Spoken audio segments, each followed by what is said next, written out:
क्या है, फिजिक्स में जितने भी चैप्टर्स हम पढ़ने वाले हैं उनमें बेसिक मैथमेटिक्स की रिक्वायरमेंट होती है। बेसिक मैथमेटिक्स में जैसे फंक्शन, ट्रिग्नोमेट्री, डिफरेंशिएशन, वेक्टर, नाम सुने होंगे आपने कुछ। हो सकता है कुछ बच्चे ऐसे हों जिन्होंने इनमें से एक भी नाम नहीं सुना हो, ज्यादा आइडिया नहीं हो, तो हम जीरो लेवल से स्टार्ट करेंगे, कोई दिक्कत वाली बात नहीं है। और जब तक बेसिक मैथमेटिक्स नहीं पढ़ेंगे तब तक हम फिजिक्स में आगे नहीं बढ़ सकते। तो थोड़ा सा कंसंट्रेशन से पढ़ना है सबको, और जो भी डाउट होगा डिस्कस करते चलेंगे आगे चल के। तो स्टार्ट करते हैं। पहला चैप्टर मैथमेटिकल टूल्स।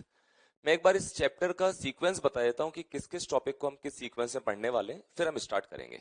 तो मैथमेटिकल टूल्स में सबसे पहले हम पढ़ेंगे फंक्शन। फंक्शन के बाद पढ़ेंगे हम ट्रिग्नोमेट्री। अच्छा, फंक्शन नाम तो सुना होगा कम से कम, हो सकता है कमांड नहीं हो, आता नहीं हो, लेकिन फिर भी कम से कम नाम तो सुना होगा। Function, trigonometry. देन हम पढ़ेंगे स्ट्रेट लाइन। स्ट्रेट लाइन के बाद डिफरेंशिएशन। अच्छा, डिफरेंशिएशन किस किस ने सुना हुआ है नाम, किस किस को कमांड है इस पर, इसके बेसिक रूल्स आते हैं। चलो देखते हैं। डिफरेंशिएशन के बाद हम पढ़ेंगे इंटीग्रेशन, और लास्ट में हम पढ़ेंगे वेक्टर्स। टॉपिक सारे ही इंपॉर्टेंट हैं, और एक बात और मैं रिमाइंड करा दूं कि फिजिक्स में इन टॉपिक्स की जितनी रिक्वायरमेंट है उतना ही हमको समझना है अभी। बाकी फुल डिटेल में, पूरा डिटेल में आप लोग मैथ्स में पढ़ोगे ही से इन चैप्टर्स को, इन टॉपिक्स को। तो स्टार्ट करते हैं। सबसे पहले स्टार्ट करेंगे फंक्शन से। तो देखते हैं बच्चों क्या होता है फंक्शन। तो स्टार्ट करते हैं फंक्शन। मैं एक छोटे से एग्जांपल से फंक्शन को समझाता हूँ, उसके बाद फिर हम डेफिनेशन पर आएंगे, फिर हम न्यूमेरिकल्स करेंगे इस पर बेस्ड। पहले समझते हैं एक बार। सपोज कोई एक बॉक्स है, उस बॉक्स का काम है कि वो स्क्वायर करता है। स्क्वायर, इसका मतलब मैं उसमें कोई भी इनपुट देता हूं। सपोज मैंने इसको इनपुट दिया 1, क्या करेगा ये जो भी इनपुट मैं इसको देने वाला हूं उसका स्क्वायर करेगा और मुझे आउटपुट दे देगा। तो बच्चों आउटपुट क्या मिलेगा, 1 का स्क्वायर 1 ही होता है।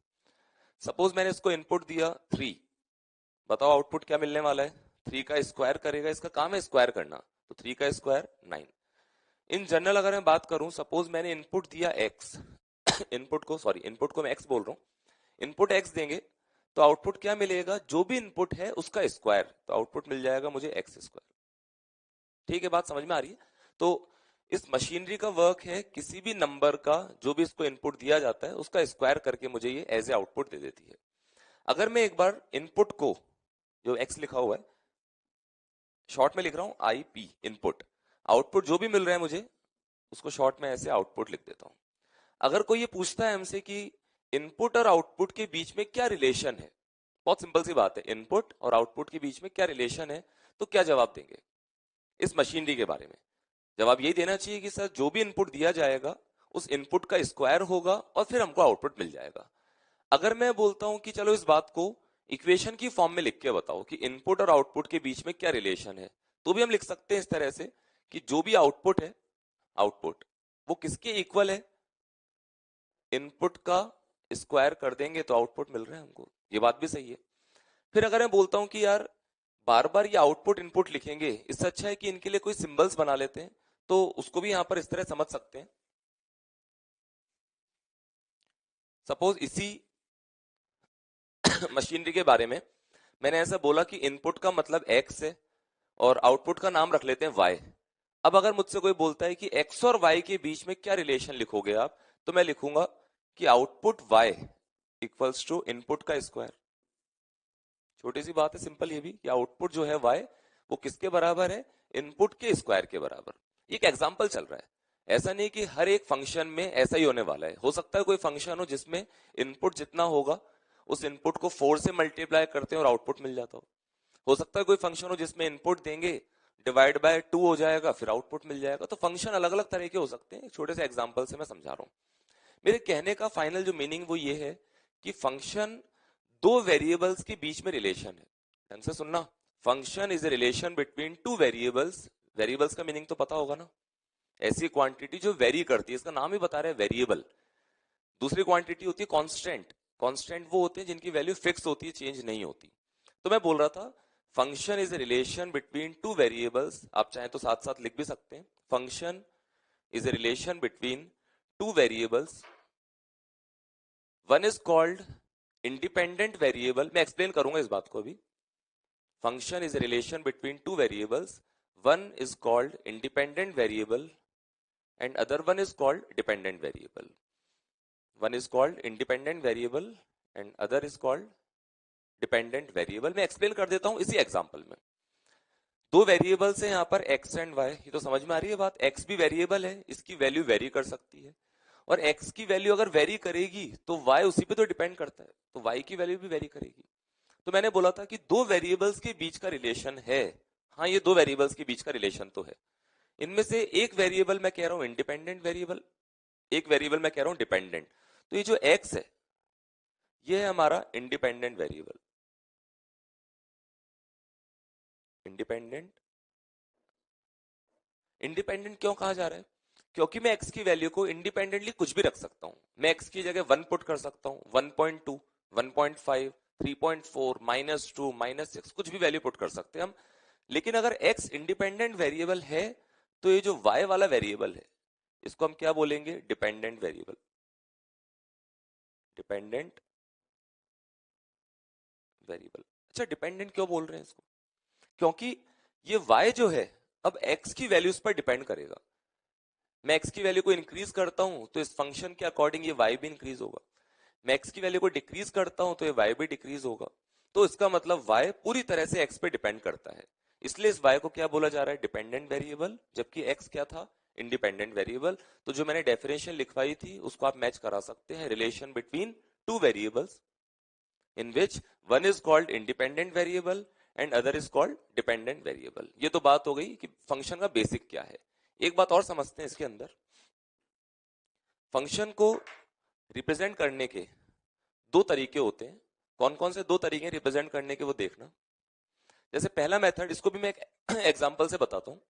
पहला मेथड हो गया किसी भी फंक्शन को इस फॉर्मेट में लिख देना। उसी एग्जांपल को ले रहा हूं, y equals to x square. इसमें हम साफ साफ ये बोल रही हैं कि x और y दो वेरिएबल्स के बीच का रिलेशन ये है जो सामने लिखा हुआ है।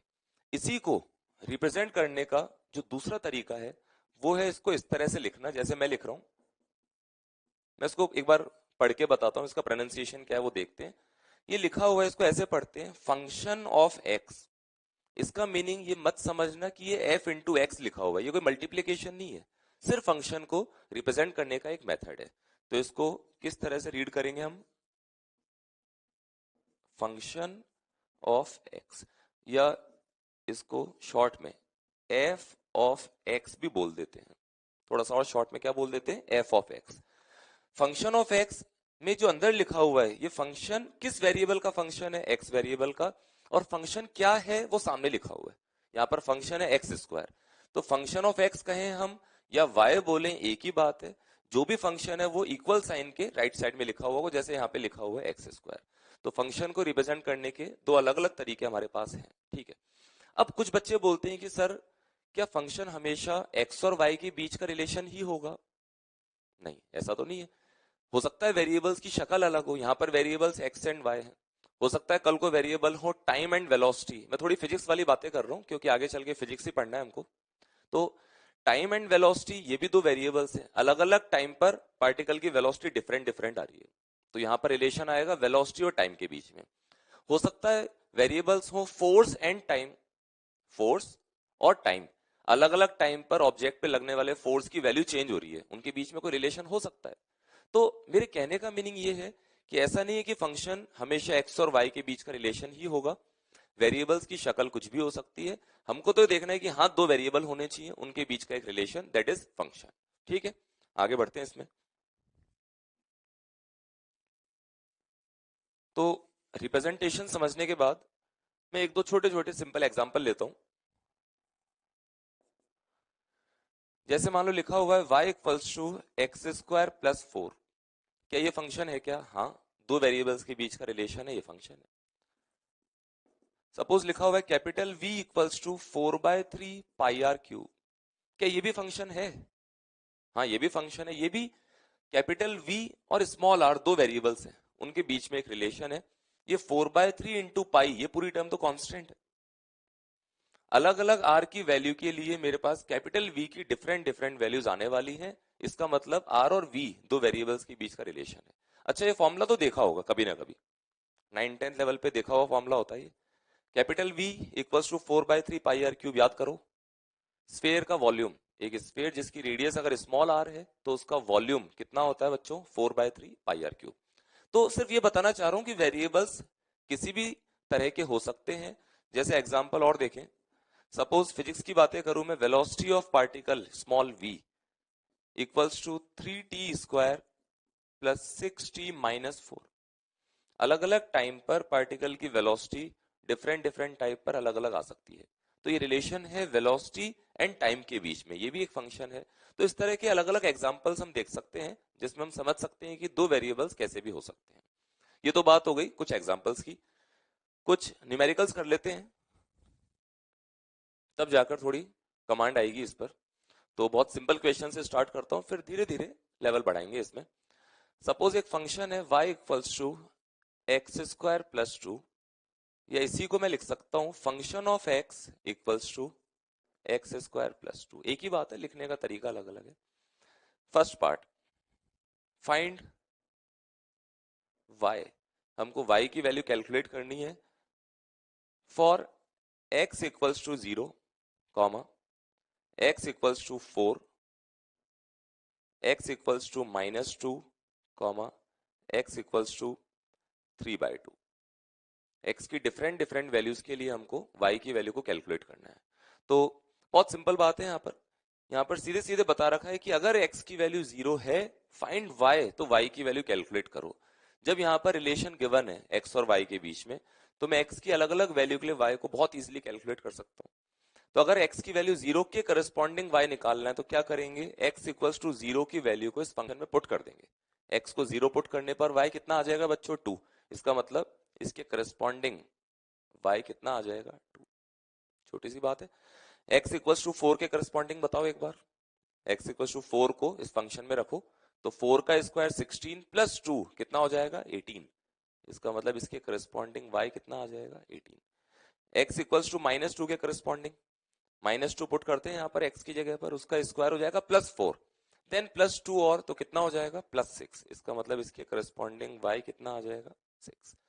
x इक्वल्स टू 3/2 के करस्पॉन्डिंग बता सकते हैं, 3/2 को रखते हैं इस x की जगह पर, 3/2 का स्क्वायर एक बार लिख देता हूं आपके लिए, y इक्वल्स टू x की जगह 3/2 का square plus 2।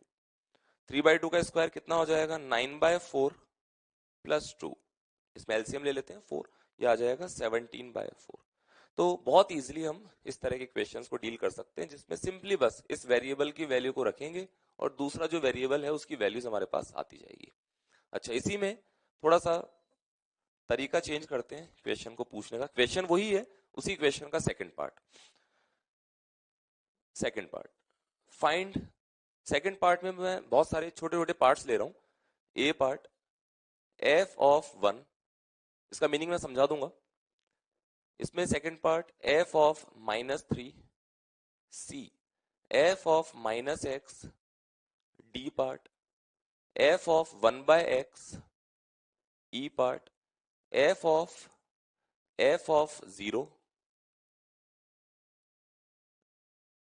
Next part h मान लेते हैं, मैं जानबूझ के f सिंबल यूज में नहीं ले रहा हूं बार बार उस जगह, तो DEH मान लेते हैं। Next part f of 1।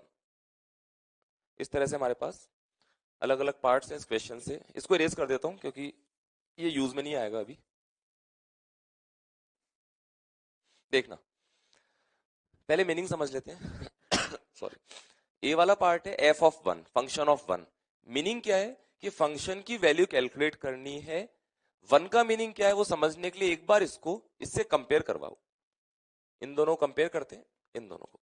तो फंक्शन ऑफ x, यहां लिखा है फंक्शन ऑफ 1, इसका मतलब x की वैल्यू कितनी चाहते हैं वो हमसे 1। तो इस गिवन फंक्शन में x को 1 पुट कर देंगे। तो यहां पर सॉल्यूशन नोट कर लेते हैं। ए वाला पार्ट था फंक्शन ऑफ 1, तो कंपेयर करने से पता चला x की जगह क्या रखना पड़ेगा मुझे 1, तो x की वैल्यू 1 पुट कर देते, तो 1 का square plus 2 means function of 1 की वैल्यू कितनी आ जाएगी बच्चों 3। बी पार्ट, फंक्शन ऑफ -3, अब तो कर सकते हैं आराम से एक बार समझने के बाद। f ऑफ -3 को इससे कंपेयर करेंगे, उससे दिखाई देगा कि x की जगह पर क्या रखना है -3, तो गिवन फंक्शन में x को किससे रिप्लेस कर दूंगा -3 से, उसका स्क्वायर 9 हो जाएगा plus 2 11। C part, function of -x, इसको देख के घबराना नहीं है, तरीका वही चल रहा है, वही गेम है। इसको इस से कंपेयर करेंगे, मतलब x की जगह पर मुझे क्या लिखना है -x, जैसे यहां पर x की जगह पर क्या लिखा था हमने -3, बिल्कुल वैसे ही x को रिप्लेस करेंगे -x से, तो -x का स्क्वायर कितना हो जाएगा +x स्क्वायर प्लस 2, तो ये हो जाएगा x square plus 2। D part, function of 1/x, वापस से वही कि उसको कंपेयर करने वाले हम फंक्शन ऑफ x से, x की जगह पर क्या रिप्लेस करने वालों में जो भी इस ब्रैकेट के अंदर लिखा हुआ है 1/x, तो function of 1/x equals to, x को रिप्लेस करेंगे 1/x से, तो x की जगह पर 1/x का स्क्वायर, x का स्क्वायर, x का स्क्वायर प्लस 2, यह आ जाएगा 1/x स्क्वायर प्लस 2। जिसको और थोड़ा सा आप सिंप्लीफाई कर सकते हैं, एलसीएम x स्क्वायर लेते हुए अरेंज कर सकते हैं, ठीक है। डी के बाद इधर लिख लेते हैं ई वाला पार्ट, थोड़ा सा आप ढंग से देखने की रिक्वायरमेंट है। ये पूछा गया है, इसको कैसे रीड करेंगे, एफ ऑफ जीरो, या पूरा डिटेल में बोलना हो तो फंक्शन ऑफ जीरो। कैसे स्टार्ट करना है, सबसे पहले जब भी एक के अंदर एक फंक्शंस लिखे हुए हों, सबसे अंदर वाले फंक्शन से स्टार्ट करना है। ये सबसे अंदर लिखा हुआ है, मेरा टारगेट है भूलते हुए कि बाहर क्या था इसको छुपा लो, सिर्फ इस पे नजर रखनी है। एफ ऑफ जीरो की वैल्यू कैलकुलेट करेंगे सबसे पहले, तो एफ ऑफ जीरो को निकालने के लिए इस एफ ऑफ एक्स को कंपेयर करूंगा एफ जीरो से, इसका मतलब x की जगह पर क्या रखना पड़ेगा मुझे 0, तो x की जगह पर 0 रखते हैं, तो f ऑफ 0 इक्वल्स टू 0 का स्क्वायर प्लस 2, अलग से लिख लेते हैं, फंक्शन ऑफ 0 की वैल्यू क्या आ गई मेरे पास 2। अब इसके अंदर में ये बाहर वाला f एज इट इज रखते हुए f ऑफ 0 की जगह पर जो उसकी वैल्यू आ चुकी है 2, f ऑफ 0 किसके बराबर है 2 के इक्वल है, तो उसको 2 से रिप्लेस कर सकता हूं। अब हमारे पास नया टारगेट मिल गया, इसको देखना f ऑफ 2, इसकी वैल्यू कैलकुलेट करने के लिए वापस f ऑफ 2 को कंपेयर करेंगे गिवन फंक्शन से, x की जगह पर क्या रखेंगे इस बार बच्चों 2, तो x की जगह पर 2 रख देते हैं, 2 का स्क्वायर 4 प्लस 2 मींस कितना हो जाएगा 6, कर सकते हैं इजीली, सिंपल है। लास्ट पार्ट h वाला पार्ट, f ऑफ 1, फंक्शन के अंदर फंक्शन फिर एक और फंक्शन, तो सबसे अंदर लिखे हुए फंक्शन की वैल्यू निकालेंगे। f ऑफ 1 की वैल्यू यहां से देखना, इसको कंपेयर करते हैं f ऑफ 1 के साथ, x की जगह पर क्या रखेंगे बच्चों 1, तो 1 का स्क्वायर प्लस 2 मतलब कितना आ गया 3, तो उसको मैं ऐसे लिख रहा हूं फंक्शन ऑफ, और इस वाले फंक्शन की वैल्यू मेरे पास 3 आ चुकी है, तो उसकी जगह पर मैं 3 रख दूंगा। अब वापस रीड करो अंदर वाली टर्म को, f ऑफ 3, बाहर वाले फंक्शन को भूल जाना एक बार, f ऑफ 3 की वैल्यू निकालने के लिए f ऑफ 3 को इससे कंपेयर करेंगे, x की जगह पर क्या रखेंगे इस बार 3, तो 3 का स्क्वायर 9 प्लस 2 11, इसका मतलब इस f ऑफ 3 की वैल्यू 11 से मैं f ऑफ 3 को रिप्लेस कर सकता हूं। Now last part, f of 11 को कैलकुलेट करने के लिए फिर से इससे कंपेयर करेंगे, x की जगह पर क्या रखेंगे इस बार 11, तो 11 का स्क्वायर प्लस 2, 11 का स्क्वायर कितना होता है 121 प्लस 2 मींस 123, तो वैल्यू आ जाएगी 123 123। मुझे लगता है कि बहुत सिंपल है अगर ढंग से हमने समझा हो एक एक पार्ट को। फाइनली इतना ही बोलूंगा, फंक्शन का रिप्रेजेंटेशन दिमाग में होना चाहिए, किस तरह से हम डील करते हैं इस टाइप के क्वेश्चंस को, वो प्रैक्टिस से बहुत इजीली हम सीख सकते हैं। कुछ क्वेश्चंस की प्रैक्टिस मैंने करा दी है, कुछ आपको जो मॉड्यूल मिलेगा इसका आप प्रैक्टिस कर सकते हैं, फिर डिस्कशन भी करेंगे उसका, तो आगे बढ़ते हैं इसमें। और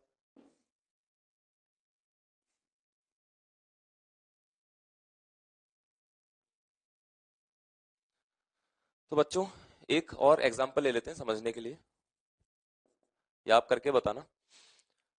suppose function of x is given to us x plus 2 upon x minus 1, और यहाँ गिवन है कि x की वैल्यू 1 के इक्वल नहीं हो सकती, मैथमेटिकल बात लिखी हुई है कि अगर x की वैल्यू 1 हो जाएगी तो ये डिफाइन नहीं होगा, समथिंग डिवाइड बाय 0 डिफाइन नहीं होता है, इसलिए साइड में लिखा हुआ है x can not be equal to 1। Now find A part, function of two, बहुत सिंपल पार्ट से स्टार्ट कर रहा हूं। B part function of 1/2। C part function of 1/x। D part function of -x। और last E part function of 1/x। तो आप try कर सकते हैं इसको सिंपल से स्टार्ट करते हुए फिर थोड़े से लेंदी पार्ट की तरफ बढ़ते हुए। तो ट्राई करें, कैसे स्टार्ट करें। ए वाला पार्ट वापस वही काम करना है, फंक्शन ऑफ टू को कंपेयर करेंगे इससे, एक्स की वैल्यू किससे रिप्लेस कर देंगे, टू से। तो स्टार्ट करें इसको, सॉल्यूशन देखते हैं बच्चों। पार्ट ए देखते हैं। एफ ऑफ टू, एक्स की जगह पर टू रख देते हैं यहाँ पर। तो 2 + 2 4 अपॉन 2 - 1 मतलब 4/1। तो एफ ऑफ टू की वैल्यू कितनी आ गई, 4 या 4/1 एक ही बात है। पार्ट बी एफ ऑफ 1/2, इसका मतलब एक्स की जगह पर इस बार ये जो भी ब्रैकेट में लिखा हुआ है उसको रिप्लेस कर देंगे एक्स से। तो एक्स की जगह पर हाफ रख देते हैं। तो फंक्शन ऑफ 1/2 इक्वल्स टू, देखना एक्स की जगह पर मैं क्या रखने वाला हूं, हाफ। तो हाफ एक्स की जगह पर रखा है मैंने, है ना, +2 होल डिवाइड बाय एक्स की जगह पर हाफ -1। इसको यहाँ छोड़ भी सकते हैं और थोड़ा कैलकुलेट भी कर सकते हैं। ऊपर से 2 एलसीएम आएगा तो कितना हो जाएगा, ऊपर 1 प्लस और इधर मल्टीप्लाई हो जाएगा, 5/2 हो जाएगा टोटल, डिवाइड बाय 2। हाफ -1 की वैल्यू -हाफ होती है। ये 2 से 2 कैंसिल आउट कर देंगे तो कितना आ जाएगा, -5। थोड़ा सा कैलकुलेशन, बेसिक कैलकुलेशन तो आती होगी। बी पार्ट के बाद आगे बढ़ते हैं सी वाले पार्ट की तरफ। सी वाला part function of 1/x। X को किससे रिप्लेस करेंगे बच्चों, जो भी ब्रैकेट में लिखा है उससे रिप्लेस कर देंगे। तो एक्स की जगह पर क्या रखेंगे, 1/x। तो देखना function of 1/x equals to, x की जगह पर 1/x लिखने वाला हूं और यहां भी क्या लिखने वाला हूं, 1/x। तो 1/x +2 अपॉन 1/x -1। इसको सॉल्व कर लेते हैं। एक्स एलसीएम आएगा तो ऊपर हो जाएगा 1 + 2x, नीचे एक्स एलसीएम आएगा तो 1 - x, और वो एलसीएम वाला जो x होगा वो ऊपर नीचे से कैंसिल आउट हो जाएगा। तो इस तरह से कैलकुलेशन कर सकते हैं। आगे बढ़ते हैं इसमें। सी पार्ट के बाद part D function of -x। x को किससे रिप्लेस करेंगे इस बार, जो भी ब्रैकेट में लिखा है उससे रिप्लेस करना है हर बार। तो function of -x equals to, जहां जहां भी x दिखाई दे रहा है उसको किससे रिप्लेस कर दो, -x से। तो -x +2 अपॉन -x -1। ऊपर नीचे माइनस से अगर मल्टीप्लाई कर दूं तो क्या हो जाएगा, ये x -2 अपॉन x +1। ठीक है। डी पार्ट के बाद लास्ट वाले पार्ट की तरफ बढ़ते हैं। Function of 1/x। तो फिर से बोलूंगा, सबसे पहले जो सबसे अंदर फंक्शन लिखा हुआ है उसकी वैल्यू को निकालना पड़ेगा हमको। उसकी जो भी वैल्यू आएगी उसको यहां पर लाके रख देंगे। देन उसके बाद फिर एक और फंक्शन ऑफ समथिंग लिखा होगा, फिर उसको कैलकुलेट कर लेंगे। तो स्टार्ट करते हैं लास्ट पार्ट को, यहां पर नोट कर लेते हैं। लास्ट पार्ट था फंक्शन ऑफ 1/x। तो सबसे पहले मेरा टारगेट है फंक्शन ऑफ 1/x कैलकुलेट करना है। वैसे हमने कैलकुलेट करा था अभी, पर फिर भी एक बार थोड़ी प्रैक्टिस हो जाएगी, अलग से कैलकुलेट कर लेते हैं। फंक्शन ऑफ 1/x, x को किससे रिप्लेस करेंगे बच्चों, 1/x से। तो x की जगह पर 1/x रख देते हैं। ये कितना आ जाएगा, 1 + 2x अपॉन 1 - x। यहां तक कोई प्रॉब्लम। फंक्शन ऑफ 1/x की वैल्यू जो भी आ गई, अब मैं क्या करने वाला हूं, इसके अंदर फंक्शन, ये बाहर वाला f लिखा हुआ है, और फंक्शन ऑफ 1/x जिसके इक्वल है उसकी जो वैल्यू है उसको यहां रख देते हैं। ठीक है यहां तक। अब फंक्शन ऑफ समथिंग की वैल्यू निकालनी है मुझे, तो मैं क्या करूंगा, इस दोनों को कंपेयर करने वाला हूं। x की जगह पर यहां पर इतनी बड़ी सारी टर्म लिखी हुई है, जैसे मान लो यहां लिखा होता फंक्शन ऑफ, इसकी जगह लिखा होता 5, तो क्या करते, x की जगह पर ये जो भी लिखा है 5 वो उठाकर रख देते। तो यहां भी यही करना है, जहां जहां भी x दिखाई देगा मुझे उसको किससे रिप्लेस करेंगे, इस पूरी टर्म से। करते हैं सॉल्व, देखना x की जगह पर ये पूरी टर्म 1 + 2x अपॉन 1 - x, ये x की तरह मानो इसको, x की जगह पर वो पूरा लिखा हुआ है, प्लस 2x, सॉरी प्लस ये वाला 2 होल डिवाइड बाय इस वाले x की जगह पूरी टर्म 1 + 2x अपॉन 1 - x -1 -1। इसको सॉल्व कर सकते हैं, और यहां पर 1 - x इन दोनों में एलसीएम ले रहा हूं, तो 1 + 2x प्लस ये इससे मल्टीप्लाई हो जाएगा 2 माइनस 2x अपॉन, यहां भी 1 माइनस एक्स एलसीएम आएगा तो 1 प्लस 2x और ये माइनस 1 प्लस एक्स। ठीक है, वो 1 माइनस एक्स जो ऊपर नीचे एलसीएम आया था वो कैंसिल आउट हो जाएगा आपस में, और इसको अरेंज कर लें एक बार ढंग से तो ये कैंसिल आउट होते हुए 3 अपॉन, और यहां देखते हैं ये कैंसिल आउट हो जाएगा 3x। इट मींस आंसर क्या आ जाएगा 1/x। इस तरह से हम इस तरह इक्वेशंस को डील कर सकते हैं इजीली। तो मुझे लगता है कि थोड़ा बहुत कमांड तो फंक्शन पर आई होगी, और एक न्यूमेरिकल और देख लेते हैं जिसमें एक से ज्यादा फंक्शन में लेने वाला हूं।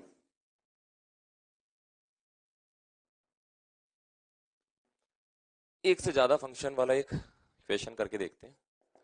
देखना, सपोज एक फंक्शन है function of x that is equals to x square plus 1।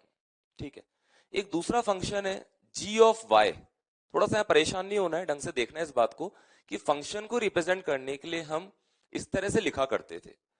अब जब दूसरा फंक्शन आएगा तो उसको मैं वापस से एफ सिंबल से रिप्रेजेंट नहीं करूंगा एक ही इक्वेशन में, एक ही सवाल में। अगर एक से ज्यादा फंक्शन होंगे तो सिंबल्स अलग अलग बनाएंगे ताकि कंफ्यूजन नहीं हो। मीनिंग वही है, पढ़ने का तरीका वही है। Function of x equals to x square plus 1, इसको कैसे रीड करेंगे बताओ? फंक्शन ऑफ वाई, फंक्शन ही बोलना है इसको, function of variable y, suppose ये है वाई प्लस 4। एक फंक्शन और ले लेते हैं एच जेड, कैसे रीड करोगे इसको बताओ? Function of z equals to z cube. ठीक है, तो तीन फंक्शंस गिवन है, एक वेरिएबल एक्स का फंक्शन, वेरिएबल वाई का फंक्शन, वेरिएबल जेड का function. Now first part, find f of 0, बहुत सिंपल सिंपल बातें पूछ रहा हूं। Second part g of 1, third part h of 2। तीन पार्ट्स तो हो गए। सिंपली एफ ऑफ 0 की वैल्यू कैलकुलेट करनी है, जी ऑफ 1 कैलकुलेट करना है, एच ऑफ 2 कैलकुलेट करना है। एक लास्ट पार्ट, फोर्थ पार्ट, जो कि मिक्स्ड है, तीनों फंक्शंस उसमें इन्वॉल्व होंगे। कुछ इस तरह से बना सकते हैं, suppose we have to calculate h of, then g of, और उसके अंदर भी एफ ऑफ 0। ठीक है, तो आप ट्राई कर सकते हैं फंक्शन ऑफ 0, जी ऑफ 1, जैसे मैंने सिखाया था पिछले क्वेश्चन में, बहुत इजीली हम जल्दी जल्दी सॉल्व कर सकते हैं इनको। तो एक बार जल्दी से ट्राई करें, फिर देखते हैं इसको कि क्या आंसर आएंगे। करें बच्चों स्टार्ट। देखना, फंक्शन ऑफ 0 ढंग से समझना, बाहर f लिखा हुआ है, इसका मतलब मैं f वाले फंक्शन से इसको कंपेयर करूंगा। जब मुझे इसकी वैल्यू कैलकुलेट करनी है तो ना तो इसको देखना है मुझे, ना h वाले फंक्शन पर नजर जानी चाहिए। तो इन दोनों को कंपेयर करते हैं। x की वैल्यू क्या रखनी पड़ेगी 0, तो गिवन फंक्शन में f वाले फंक्शन में x को 0 से रिप्लेस कर दो। x की जगह पर 0 रखेंगे तो कितना आ जाएगा, ये 1। बहुत सिंपल बात है, छोटी सी बात है। g ऑफ 1 की वैल्यू कैलकुलेट करनी है तो g वाले फंक्शन पर देखना है। g ऑफ y को g ऑफ 1 से कंपेयर करेंगे तो y की वैल्यू क्या रखनी पड़ेगी 1। g वाले फंक्शन में y को 1 से रिप्लेस कर देंगे, तो 1 से रिप्लेस करेंगे अगर y को तो कितना आ जाएगा, ये 5। थर्ड पार्ट h ऑफ 2, अब h वाले फंक्शन, क्योंकि यहाँ h लिखा हुआ है, h ऑफ z को कंपेयर करो h ऑफ 2 से। इसका मतलब z की जगह पर क्या लिखना पड़ेगा मुझे 2, z को 2 से रिप्लेस कर देंगे तो 2 का क्यूब कितना हो जाता है बच्चों 8। सिंपल सिंपल पार्ट थे। तो अब थोड़ा सा मिक्स्ड वाला पार्ट, ये वाला हमने पिछले क्वेश्चंस में सीखा है कि जब फंक्शन के अंदर फंक्शन और उसके भी अंदर फंक्शन हो तो सबसे अंदर वाले फंक्शन की वैल्यू को कैलकुलेट करेंगे। तो पहला स्टेप क्या होगा कि फंक्शन ऑफ 0, बाहर वाले फंक्शन को छुपा लेंगे, सिर्फ अंदर वाले फंक्शन को देखना है। फंक्शन ऑफ 0 की वैल्यू निकालेंगे, तो f0 को f ऑफ x से कंपेयर करेंगे।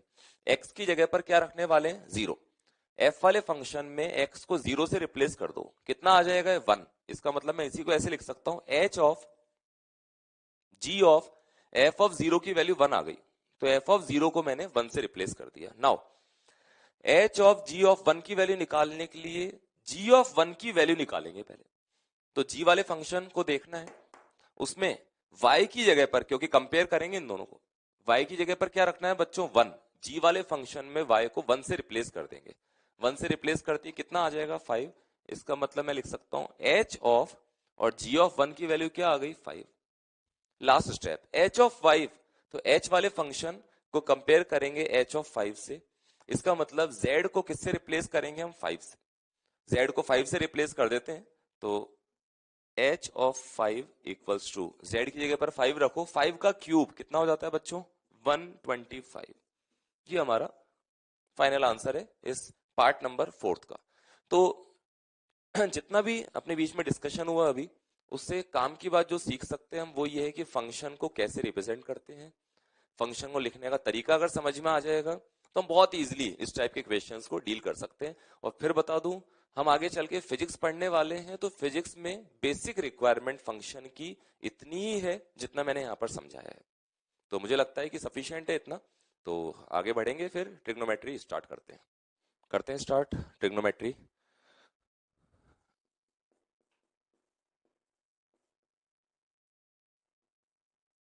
ये बच्चों ऐसा टॉपिक है जो आपने 9th-10th लेवल पर थोड़ा बहुत पढ़ा हुआ है, और हम भी अभी उतना ही इसमें पढ़ेंगे जितना फिजिक्स में रिक्वायर्ड है।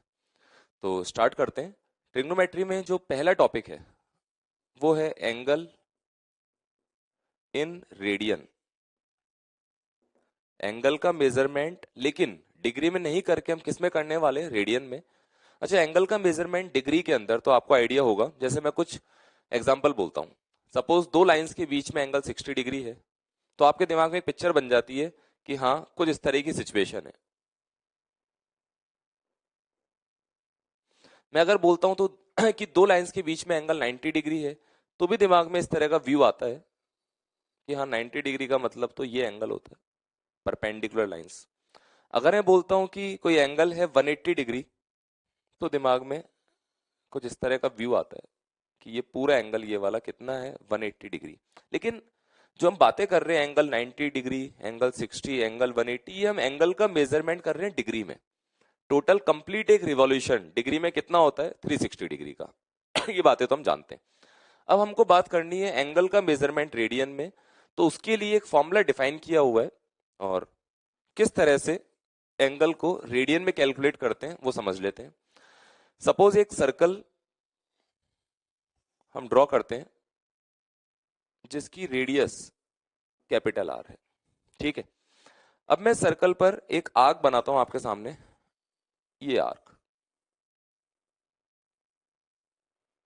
ये जो आर्क है सर्कल के सेंटर पर सपोज थीटा एंगल बनाता है, तो इस थीटा की वैल्यू, एंगल की वैल्यू रेडियन में किस तरह से डिफाइन किया हुआ है? Theta in radian is defined as, किस तरह डिफाइन किया हुआ है? Length of arc upon radius of circle. मैं इस आर्क की लेंथ को निकालूंगा, या आर्क की लेंथ, ये वाली लेंथ सपोज एल से डिनोट कर रहा हूं लेंथ ऑफ आर्क को, और सर्कल की रेडियस से डिवाइड कर देंगे। ये रेशियो जो होगा length of arc divide by radius of circle, यही इस एंगल को डिनोट करेगा। लेकिन ये एंगल डिग्रीज में नहीं आएगा, ये एंगल किस में आएगा? रेडियन में। जैसे मान लो अगर दिमाग में यह आता है कि सर क्या डिग्री और रेडियन सेम है क्या, तो उसका जवाब ये है कि एंगल का ही मेजरमेंट करने के दो अलग अलग तरीके हैं। डिग्री में भी मेजरमेंट कर सकते हैं, रेडियन में भी मेजरमेंट कर सकते हैं। हाँ, 90 डिग्री जो हम डिग्री में मेजर कर रहे हैं, that is not equal to 90 radian. ढंग से सुनना आप, 90 डिग्री 90 रेडियन की इक्वल नहीं है। 90 डिग्री रेडियन में कितना होता है उसको मैं सिखाऊंगा अभी, किस तरह से कन्वर्जन किया जाता है डिग्री से रेडियन में या रेडियन से डिग्री के अंदर। तो पहले इस बात को समझ लेते हैं कि डिग्री और रेडियन आपस में क्या रिलेशन है उसको देखते हैं। आपस के रिलेशन को समझने के लिए एक सर्कल ड्रॉ कर रहा हूं, ये उसका सेंटर। सपोज इस सर्कल पर मैंने एक आर्क बनाया, ये आर्क सर्कल के सेंटर पर, डिग्री के अंदर तो मुझे पता है कि ये एंगल 90 डिग्री है, ये आप सब भी जानते हैं कि ये एंगल कितना है डिग्री में? 90 डिग्री। अगर मुझे इस 90 डिग्री को रेडियन में कन्वर्ट करना होगा तो कैसे कन्वर्ट करेंगे देखना। मान लेता हूं मैं सर्कल की रेडियस है कैपिटल आर। अब यही एंगल जो 90 डिग्री लिखा हुआ है, सपोज ये एंगल रेडियन में थीटा है, और अभी अभी मैंने फॉर्मूला बताया आपको कि एंगल का मेजरमेंट रेडियन में करना होता है तो क्या लिखते हैं हम? Length of arc divide by radius of circle. तो ये वाला जो एंगल है, इससे जो आर्क बनेगा वो ये वाला आर्क है, ये वाला। इस आर्क की लेंथ बता सकते हो? बताओ। देखो, कंप्लीट जो सर्कल होता है उसकी पेरीमीटर कितनी होती है? 2 पाई आर। और ये वाला आर्क कंप्लीट पेरीमीटर का कितना पार्ट है? 1/4 पार्ट। इसका मतलब कंप्लीट लेंथ है 2 पाई आर, तो आर्क की लेंथ यहां पर कितनी बनेगी? 2 pi r divide by 4 whole divide by, ये क्या लिख चुका हूं मैं? Length of arc divide by circle की रेडियस जो कि कैपिटल आर है। आर से आर कैंसिल आउट, ये थीटा आ जाएगा हमारे पास पाई/2 रेडियन। अब समझने की बात क्या है कि जो एंगल डिग्री में 90 के बराबर था, सेम वही एंगल, एंगल वही है, रेडियन में कितना होता है? पाई/2 रेडियन। बच्चों पाई की वैल्यू जानते हो क्या? पाई की वैल्यू अप्रोक्सीमेटली 3.14 होती है, जिसको हम कैलकुलेशन इजी बनाने के लिए 22/7 भी यूज में ले सकते हैं। तो मैं कह रहा था कि 90 डिग्री रेडियन में कितना है? पाई/2 रेडियन। एक बार पाई की वैल्यू पुट करते हैं 3.14 डिवाइड बाय 2 कर देते हैं 1.57। इसका मतलब 90 डिग्री रेडियन में कितना होता है? 1.57 रेडियन। डिग्री में 90 वैल्यू है, रेडियन में 1.57 है, लेकिन दोनों एंगल सेम एंगल को रिप्रेजेंट करते हैं। ये तो बात हो गई 90 डिग्री रेडियन में इतना होता है। अब अगर मुझे जनरल बात करनी हो तो क्या करेंगे? इसी रिजल्ट को वापस लिखता हूं, देखना। 90 degree is equivalent to, symbol का मतलब है इक्विवेलेंट टू पाई/2 रेडियन। ठीक है, दोनों तरफ 2 से मल्टीप्लाई कर देते हैं, तो ये हो जाएगा 180 degree is equivalent to pi radian. Finally अगर हम ये वाला रिजल्ट याद रख लें, सिर्फ ये वाला रिजल्ट, तो हम बहुत इजीली डिग्री को रेडियन में, रेडियन से डिग्री में कन्वर्जन करेंगे। कैसे करेंगे यहीं से समझना। अगर 180 डिग्री पाई रेडियन के बराबर है, तो 1 डिग्री कितना हो जाएगा? इसको उधर डिवाइड कर दो, पाई/180 रेडियन। शॉर्ट में रेडियन को RAD डॉट ऐसे लिख सकते हैं। 1 डिग्री इज इक्विवेलेंट टू पाई/180 रेडियन। अब मुझे किसी भी डिग्री को रेडियन में कन्वर्ट करना होगा तो सिंपली बस पाई/180 से मल्टीप्लाई कर दूंगा। For example, suppose we have to convert 30 degree into radian, तो क्या करेंगे? 1 डिग्री इतने रेडियन के बराबर है, तो 30 डिग्री तो 30 से मल्टीप्लाई कर दूंगा। इस पाई/180 को कितना आ जाएगा बच्चों? पाई/6 रेडियन। बहुत छोटी सी बात है, सिंपल बात है, कर सकते हैं ऐसा। अच्छा, अगर मुझे रेडियन से डिग्री में कन्वर्जन करना हो तो क्या करेंगे, उसको भी यहां पर देखते हैं। देखना, इसी बात को मैं ऐसे लिख रहा हूं, pi radian is equivalent to 180 degree. Pi को उधर डिवाइड कर देते हैं, तो 1 radian is equivalent to 180 upon pi degree. ठीक है, अब जब ये बात क्लियर हो गई कि 1 रेडियन 180 अपॉन पाई डिग्री के इक्वल है, तो 1 radian is equivalent to 180 upon pi degree. अगर अब हमको किसी भी रेडियन अमाउंट को डिग्री में कन्वर्ट करना होगा, तो एक छोटा सा एग्जांपल लेके देखते हैं। सपोज 4 रेडियन, मुझसे पूछा जाता है कि 4 रेडियन डिग्री में कितना होता है, तो 1 radian is equivalent to 180 upon pi degree. तो 4 रेडियन को कन्वर्ट करना है तो 4 को मल्टीप्लाई कर देंगे 180 अपॉन पाई से, इतना अमाउंट ऑफ डिग्री हमारे पास वो आ जाएगा। तो इस तरह से हम डिग्री को रेडियन में या रेडियन को डिग्री में कन्वर्ट कर सकते हैं। फाइनली इससे हमने क्या क्या सीखा इस कन्वर्जन में, उसको एक बार नोट डाउन कर लेते हैं अलग से।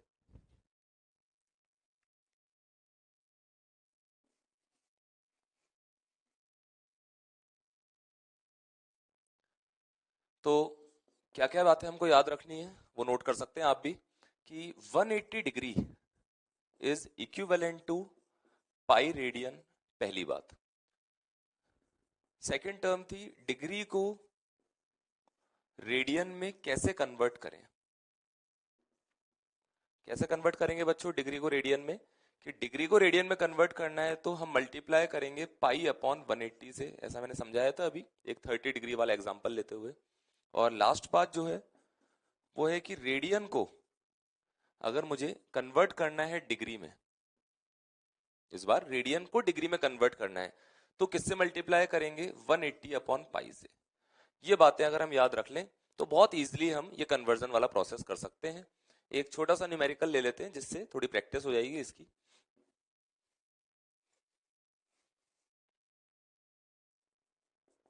Example, convert degree into radian.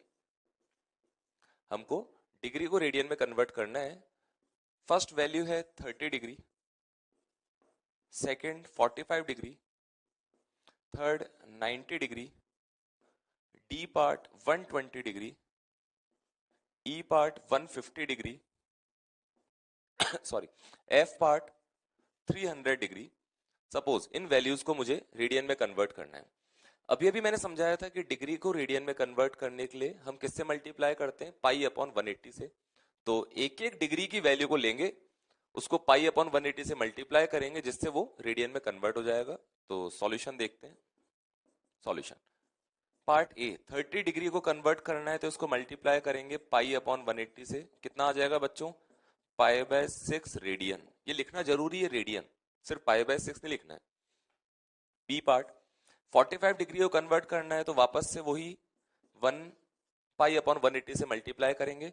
ये कितना आ जाएगा बच्चों, pi by 4 radian. C part 90 degree, तो 90 को भी मल्टीप्लाई कर देंगे पाई अपॉन 180 से, ये आ जाएगा pi by 2 radian.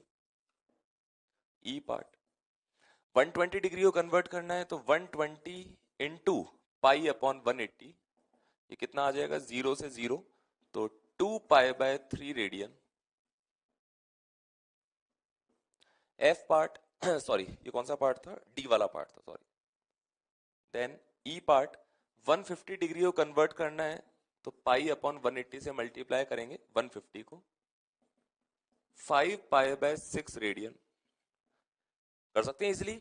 Last part F part 300 को कन्वर्ट करना है तो इसको भी मल्टीप्लाई करूंगा पाई अपॉन 180 से, ये कितना आ जाएगा, 5 पाई बाय 3 रेडियन। तो इस तरह से कन्वर्जन वाला प्रोसेस कर सकते हैं। सीखने की बात यह है कि डिग्री को रेडियन में कैसे कन्वर्ट करते हैं, रेडियन से डिग्री में कैसे कन्वर्जन होता है। ये तो बात हो गई डिग्री से रेडियन वाला एग्जांपल। अगर मान लो मुझे रेडियन को डिग्री में कन्वर्ट करना होगा तो बच्चों क्या करेंगे, यहां तो हम कर रहे हैं पाई अपॉन 180 से मल्टीप्लाई। जब रेडियन से डिग्री में कन्वर्जन होगा तो किससे मल्टीप्लाई करेंगे, 180 अपॉन पाई से। ठीक है, बात समझ में आ रही है ये।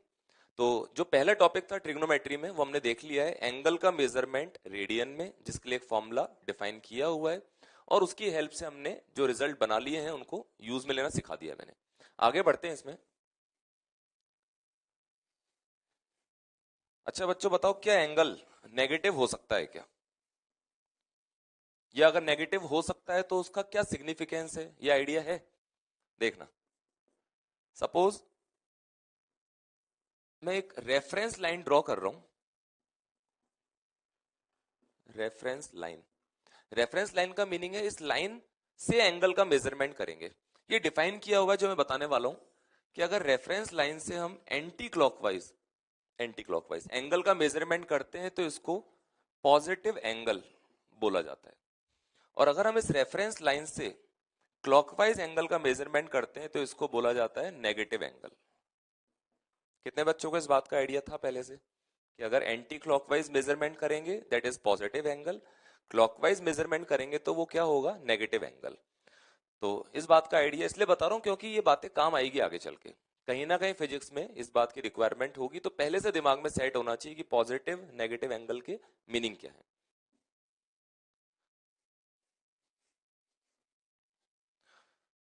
आगे बढ़ते हैं। ये तो बात हो गई एंगल का पॉजिटिव होना नेगेटिव होना। एक बहुत इंपॉर्टेंट टॉपिक इसी ट्रिग्नोमेट्री में स्टार्ट करते हैं। 6 डिफरेंट टाइप के ट्रिग्नोमेट्रिक फंक्शंस डिफाइन किए हुए हैं। पहले मैं सिर्फ नाम बता देता हूं उनके, जैसे sine theta, cos theta, tan theta. फिर इनके reverse 1 upon sine theta, 1 upon cos theta, 1 upon tan theta. क्या बोलते हैं 1 बाय साइन थीटा को, cosec theta. 1 by cos theta को क्या बोला जाता है, sec theta. 1 by tan theta को क्या बोलते हैं बच्चों, कॉट थीटा। ये होते क्या है, किस तरह से डिफाइन किया हुआ है, उस बात को देखते हैं। तो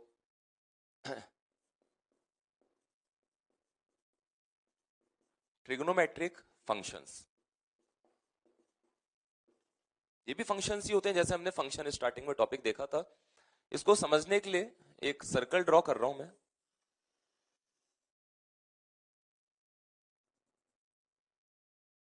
देखना इस सर्कल पर एक पॉइंट P मार्क कर लेते हैं जिसके कोऑर्डिनेट्स हैं x, y। यहां पर ओरिजिन मानते हुए इन डायरेक्शंस को XY डायरेक्शन, इस बोर्ड के प्लेन को मैं XY प्लेन मान रहा हूं। अगर मैं उस पॉइंट P को ओरिजिन से मिला दूं तो बच्चों ये जो स्ट्रेट लाइन मैंने बनाई है P से लेकर सेंटर तक, इसको मैं सर्कल की रेडियस स्मॉल r से डिनोट कर सकता हूं। ठीक है, अब डायग्राम में ये जो लेंथ है ये है पॉइंट P का x कोऑर्डिनेट, और ये जो हाइट है ये वाली, ये है पॉइंट P का y कोऑर्डिनेट, जिसको मैं y से इंडिकेट कर रहा हूं। इस ट्राइंगल में इस एंगल को मैं थीटा से डिनोट कर रहा हूं।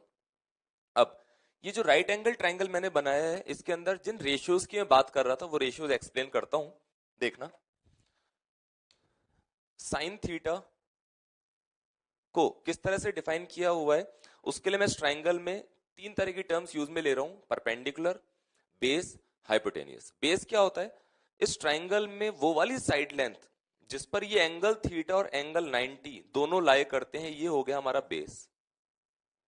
ठीक है, ये जो परपेंडिकुलर है जो कि 90 डिग्री वाली लाइन है, ये वाली लाइन, इसको हम बोलते हैं परपेंडिकुलर, कैपिटल P से डिनोट कर देता हूं। और जो इस राइट एंगल ट्राइंगल में सबसे बड़ी वाली लेंथ है जो कि यहां डायग्राम में ये स्मॉल r लिखा हुआ है, इसको मैं बोल रहा हूं हाइपोटेनियस। सुना होगा नाम तो, परपेंडिकुलर, बेस, हाइपोटेनियस, वही मैंने शॉर्ट में लिखा हुआ है, परपेंडिकुलर, बेस, हाइपोटेनियस। अब बताओ साइन थीटा जो है वो इस ट्राइंगल में किस साइड और किस साइड का रेशियो है? तो वो होता है परपेंडिकुलर अपॉन हाइपोटेनियस। ये तो आइडिया होगा। कॉस थीटा साथ साथ नोट डाउन करते चलना, कॉस थीटा होता है base upon hypotenuse. Tan theta बताओ बच्चों क्या होता है? टेन थीटा होता है perpendicular divide by base, means P by B। इनके जो वन अपॉन है, वन बाय साइन थीटा, जिसको क्या नाम दिया गया? Cosec theta. तो वन अपॉन साइन थीटा अगर ये था तो वन अपॉन करने पर क्या आ जाएगा? हाइपोटेनियस डिवाइड बाय परपेंडिकुलर, तो कॉसेक थीटा हो जाएगा H बाय P। सेम ऐसे ही वन बाय कॉस थीटा को क्या नाम दिया गया? Sec theta. तो कॉस थीटा को वन अपॉन कर देंगे तो ये हो जाएगा H बाय B।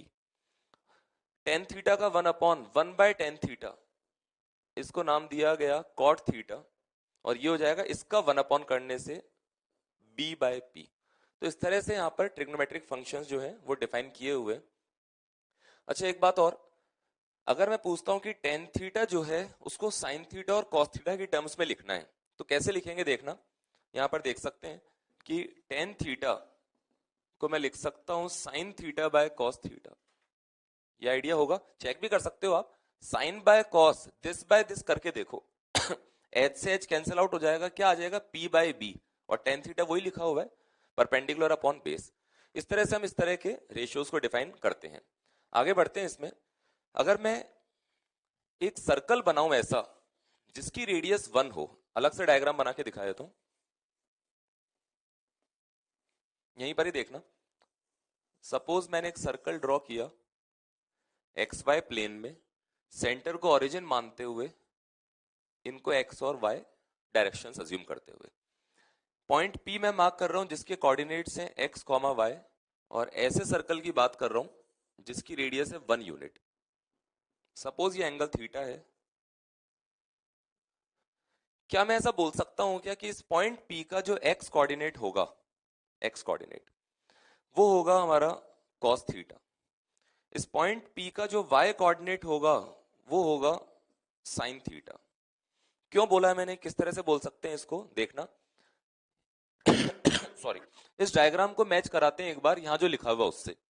ये थीटा होगा, इसका मतलब ये वाली लेंथ बेस कहलाएगी, ये वाली जो लेंथ होगी इसको परपेंडिकुलर बोलूंगा, और ये जो 1 लिखा हुआ ये हमारा क्या हो जाएगा? हाइपोटेनियस। अब देखते हैं, साइन थीटा हमारा होता था परपेंडिकुलर अपॉन हाइपोटेनियस। इस ट्राइंगल में देखना, साइन थीटा होता है परपेंडिकुलर अपॉन हाइपोटेनियस। इसका मतलब साइन थीटा है P बाय 1, मतलब साइन थीटा की वैल्यू P के बराबर है। अब ये जो P वाली लेंथ है ये निकाल लेते हैं एक बार। इस ट्राइंगल में अगर मैं देखूं, ये पॉइंट जो है इसके कोऑर्डिनेट्स x, y है, तो x कोऑर्डिनेट का मतलब है ये वाली लेंथ, और y कोऑर्डिनेट का मतलब है ये लेंथ। अब देखो, साइन थीटा हमारा था P बाय H, P की जगह क्या रखूंगा? y, H की जगह क्या रखूंगा? 1, तो साइन थीटा क्या आ जाएगा? y। सेम ऐसे कॉस थीटा यहां से देखना, बेस अपॉन हाइपोटेनियस, इस ट्राइंगल को देखो, बेस अपॉन हाइपोटेनियस, बेस वाली लेंथ कितनी है बच्चों एक्स, हाइपोटेनियस कितना है 1, मतलब कॉस थीटा हो जाएगा x बाय 1, वही लिखा हुआ है cos theta is x by 1। तो सिंपली इस तरह से समझ सकते हैं कि अगर मैं एक ऐसा सर्कल बनाऊं जिसकी रेडियस 1 यूनिट हो, उस सर्कल की पेरीमीटर पर कोई भी पॉइंट मैंने मार्क किया जो कि इस रेफरेंस लाइन से थीटा एंगल पर है, तो उस पॉइंट का एक्स कोऑर्डिनेट ही क्या कहलाता है कॉस थीटा, उस पॉइंट का वाई कोऑर्डिनेट ही क्या कहलाता है साइन थीटा। ये वाली बात फिजिक्स में ज्यादा यूज में नहीं आएगी, लेकिन फिर भी ये बात दिमाग में रख सकते हैं, कहीं ना कहीं मैथमेटिक्स में इसकी रिक्वायरमेंट आगे चल के आपको हो सकती है। फिजिक्स वाली बात पर आए तो ये दिमाग में क्लियर होना चाहिए जो यहाँ पर बोर्ड पे लिखा हुआ है। ठीक है, तो कुछ स्टैंडर्ड ऐसे एंगल्स हैं जिनके करस्पॉन्डिंग हमको ये sign function, cos function, tan function या इनके 1 वाले फंक्शंस की वैल्यू को डायरेक्टली याद रखना है, जो कि स्टैंडर्ड वैल्यूज हैं। कौन कौन सी वैल्यूज हैं वो, एंगल 0 डिग्री, एक टेबल बना लेते हैं याद रखने के हिसाब से, angle 30 degree, angle 45 degree, angle 60 degree, angle 90 degree. ये स्टैंडर्ड एंगल्स हैं, एंगल 0, 30, 45, इनके करस्पॉन्डिंग जो वैल्यूज मैं लिखने वाला हूं वो डायरेक्ट याद होनी चाहिए, तब जाकर आगे फायदा होगा। Sine function, cos function, tan function, इनके 1 वाले भी लिख लेते हैं, cosec theta, sec theta, cot theta. अब देखना, साइन ऑफ 0 डिग्री की वैल्यू बच्चों क्या होती है बोलो, 0। साइन 30 डिग्री कितना होता है 1/2, sine 45 1/√2, sine 60 √3/2, sine of 90 degree 1। मैं फिर याद दिला दूं, ये स्टैंडर्ड रिजल्ट्स हैं जो कि हमको याद रखने ही पड़ेंगे, बार बार फ्रिक्वेंटली यूज में आएंगे तो उस टाइम पर हमको याद होंगे तो टाइम बचा लेंगे हम। कॉस के करस्पॉन्डिंग ये वैल्यूज लिखनी है तो इसका तरह याद रख सकते हो कि जो साइन वाली टेबल में लास्ट में लिखा हुआ है वो कॉस वाली टेबल में इनिशियल सबसे पहले आएगा, मतलब साइन वाली टेबल में जो लास्ट में लिखा है 1 वो यहां पर आएगा। Cos of 0 degree is 1, cos 30 degree वहां जो सेकंड लास्ट लिखा है उसको यहां लिख दो, फिर वो थर्ड लास्ट यहां पर आ जाएगा, उस सीक्वेंस में आगे बढ़ते जाएंगे और ये 0 वहां आ जाएगा। सिंपल है। अच्छा, टेन थीटा की वैल्यूज अगर बाय चांस मान लो याद नहीं हो, सिर्फ हमको ये वाली वैल्यूज याद है, तो टेन थीटा तक कैसे पहुंचेंगे। अभी समझाया था मैंने, टेन थीटा क्या होता है sign theta by cos theta. तो देखना, टेन वाली वैल्यूज को लिखना है तो साइन डिवाइड बाय कॉस, मतलब दिस डिवाइड बाय दिस लिखूंगा, यहां पर लिख दूंगा 0/1 0, 1/2 डिवाइड बाय √3/2 कितना आ जाएगा बच्चों 1/√3, 1/√2 डिवाइड बाय 1/√2 क्या हो जाएगा 1, इसको डिवाइड करेंगे √3, 1/0 इनफाइनाइट भी बोल सकते हो या नॉट डिफाइन भी लिख सकते हैं कि डिफाइन नहीं होता। देन कॉसेक थीटा की टेबल, सेक थीटा की टेबल, कॉट थीटा की टेबल अपने आप भी फिल कर सकते हो। किस तरह से, अगर ये दिमाग में है कि कॉसेक थीटा 1/sin थीटा होता है तो क्या करेंगे देखना, अगर मुझे कॉसेक 0 की वैल्यू लिखनी है तो क्या करूंगा मैं साइन 0 की वैल्यू को 1 कर दूंगा, तो कॉसेक 0 इक्वल्स टू साइन 0 की वैल्यू 0 है उसको 1 लिख दो, 1/0 इनफाइनाइट या नॉट डिफाइन लिख सकते हैं। साइन 30 की वैल्यू 1/2 है उसको 1 कर दूंगा, मतलब 1/sin 30 वो कितना हो जाएगा कॉसेक 30, तो इस 1/2 को 1 करके लिख दो तो कितना हो जाएगा, ये थोड़ा सा जगह कम पड़ गई, एक काम करते हैं थोड़ा सा नीचे लिख लेते हैं इसको, कॉसेक वाली वैल्यूज, तो 1/0 इनफाइनाइट और नॉट डिफाइन, 1/2 को तो 1/1/2 वो हो जाएगा 2, 1/√2 को 1 करके लिखूंगा तो कितना हो जाएगा बच्चों √2, ये हो जाएगा 2/√3, ये हो जाएगा 1। सिंपल काम है। कॉस थीटा के करस्पॉन्डिंग अगर मुझे अब सेक थीटा की वैल्यूज को लिखना है, सेक वाले फंक्शन की वैल्यूज को, तो कैसे लिखेंगे, सेम वही प्रोसेस, कॉस वाले फंक्शन की वैल्यूज को 1/1 करते जाएंगे, उससे सेक वाली वैल्यूज आ जाएंगी, तो 1/1 मीन्स 1, इसको रिवर्स कर देंगे 2/√3, इसको रिवर्स कर देंगे तो ये हो जाएगा √2, और इसको रिवर्स कर देंगे ये हो जाएगा 2, इसको कर देंगे ये हो जाएगा इनफाइनाइट और नॉट डिफाइन। सेम ऐसे लास्ट जो है इस टेबल में वो है टेन थीटा का जो रिवर्स था कॉट थीटा, उसके लिए टेन वाली जो वैल्यूज हैं इनको 1 करते जाओ, 1/0 इनफाइनाइट और नॉट डिफाइन, 1/√3 का अपॉन 1/√3, देन 1, तो ये 1 हो जाएगा, ये हो जाएगा 1/√3, और यहां पर क्या था लास्ट में इनफाइनाइट, तो वो हो जाएगा 0।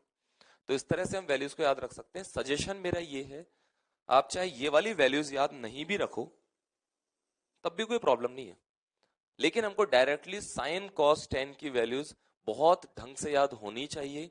और जिन बच्चों को याद नहीं भी है उनको परेशान नहीं होना है, धीरे धीरे अपने आप जब ये बातें प्रैक्टिस में आएंगी, बार बार यूज में आएंगी, तो अपने आप याद हो जाएगा। ठीक है, तो आगे बढ़ते हैं। इसमें मैं फिर याद दिला दूं, स्पेशल एंगल्स लिखे हुए जिनके करस्पॉन्डिंग ये वैल्यूज लिखी हुई है। हम और भी एंगल्स के करस्पॉन्डिंग वैल्यूज को कैलकुलेट कर सकते हैं। किस तरह से, मैं समझाता हूं, अभी देखना।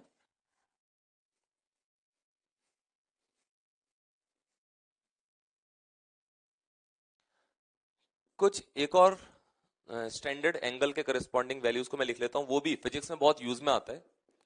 साइन 37 डिग्री की वैल्यू 3/5 होती है अप्रोक्सीमेटली। कॉस 37 डिग्री की वैल्यू 4/5 होती है, और इनको डिवाइड कर दें तो टेन 37 की वैल्यू आ जाएगी 3/4। ये वैल्यूज याद रखनी है, ये भी स्टैंडर्ड वैल्यूज की तरह मानते हुए चल रहे हैं और फिजिक्स में बहुत ज्यादा फ्रिक्वेंटली यूज में आने वाले हैं ये। सेम ऐसे ही कॉस 37 सॉरी साइन 53 डिग्री की वैल्यू 4/5 होती है।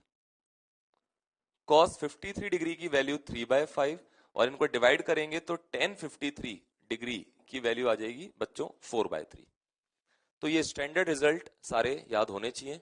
आगे इसमें बढ़ते हैं, ऐसे एंगल्स जिनको हम इन्हीं स्टैंडर्ड एंगल्स की हेल्प से बना सकते हैं। कहने का मीनिंग क्या है, सपोज कोई मुझसे पूछता है कि सर साइन 120 डिग्री की वैल्यू कैसे कैलकुलेट करेंगे। ढंग से सुनना, साइन 120 डिग्री, साइन 120 डिग्री। अब क्या 120 डिग्री जो मैंने स्टैंडर्ड एंगल बनाए उनमें से कोई है क्या? नहीं, क्योंकि मैंने तो 0 से लेकर 90 तक के कुछ स्पेशल एंगल्स तुमको बताए हैं। अब 90 से बड़े वाले एंगल्स के करस्पॉन्डिंग कैसे साइन कॉस टेन की वैल्यूज निकालते हैं, उस बात को सीखते हैं।